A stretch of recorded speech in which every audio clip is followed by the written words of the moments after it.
So apparently these spacesuits were like incredibly big and heavy and lined with nylon, and there was no like way for oxygen to get on, so the actors were like fainting basically, passing in and out under the big studio lights. So they Well, had to have like a apparently also doctor on the hand. aerosol from oh sorry, but the aerosol from their little there's like an outlet on the top of the helmet that spurts out steam every now and then. Apparently the aerosol was leaking into their helmets and asphyxiating them. Oh God, that's.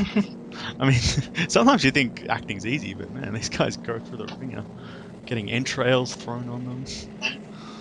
I mean, look at this. Like, let's go walk out in this, guys. Let's go walk out in this, mineral storm. It'll be fine. I guess We you can't. kind of you kind of think when you see the space suits that nothing can break it. Like I don't know why, but I guess we just think it's like armor basically. But yeah, the alien just sort of melts right through it. No visibility. Like multiple times, they're like, "Well, we've come this far. Let's keep going." It's like, no. Just laziness. I don't want to go back. Let's keep going. Yeah, it does. After a while, it does start. You do start to think, why don't you just keep going? But I guess they've got damage to the ship, so they Yeah, have that to they. basically stick around. So why not? So there's a really bad, yeah, really bad dialogue syncing there.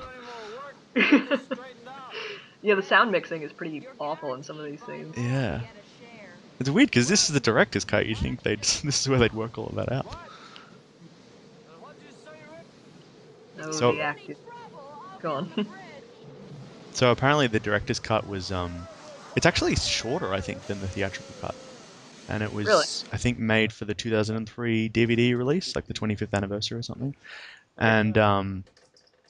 and it was made because they found all of this footage in like a vault in London. So Ridley basically took all the footage and just re-edited a version, and he took some stuff out for like pacing. Like there's a scene where just before Dallas goes into the vents to look for the alien, he's basically sitting in his chair asking Mother what his chances are, how they could possibly kill this creature, and the computer just keeps saying, I do not have sufficient data to answer that question. But they just sort of cut that, I guess, and jump straight to Mm. events.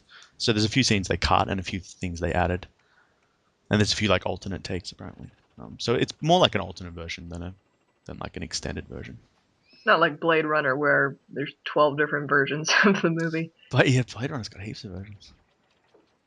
Yeah, I'm not sure because like what to think of that because I'm not really I don't really like the new all these alterations that Lucas makes to the Star Wars films. Ugh. I Yeah. kind of I mean I think most people would agree that the director's cut of Blade Runner is superior because they sort of take out all of the narration. Yeah, it is. So it's hard Definitely. to there's like you sort of got to take it on a case by case basis rather than an overriding principle. Do directors have the right to keep tinkering with their art, or should they just leave it as like a product of their time and their budgets, and just look to future projects? Oh, look at that shot. Apparently, Ridley Scott would just walk around with incense until it got this nice soupy mist on Yeah. the stage. So this is a stage. Okay, cool. Oh, Okay, are there. you ahead of me? I'm looking at the ship, the like I'm looking at crossface. it. Yeah. Yeah. Um. Apparently, this was designed. I mean, as I said, there's lots of sort of organic imagery throughout the thing. Apparently, it's meant to look like fallopian tubes, basically. The ship. Mm.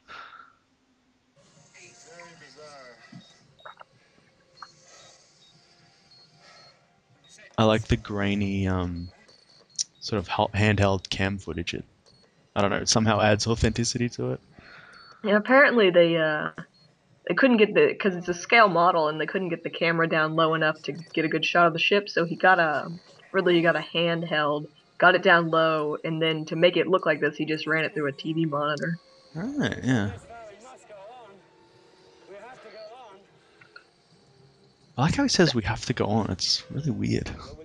We have to keep like says who? Yeah, but just the way he says it, like, I don't know. I guess it's kind of suggesting. I mean, ultimately, yeah, their curiosity is what kills them. I mean, they find the space jockey. They find where the source of the distress signal is coming from, There's nothing they can do, so they could just leave, but he wants to keep looking. I mean, that's the kind of human curiosity is what kills them. They want to keep exploring and excavating and exploring the natural world and penetrating deeper and deeper, and that gets them in trouble.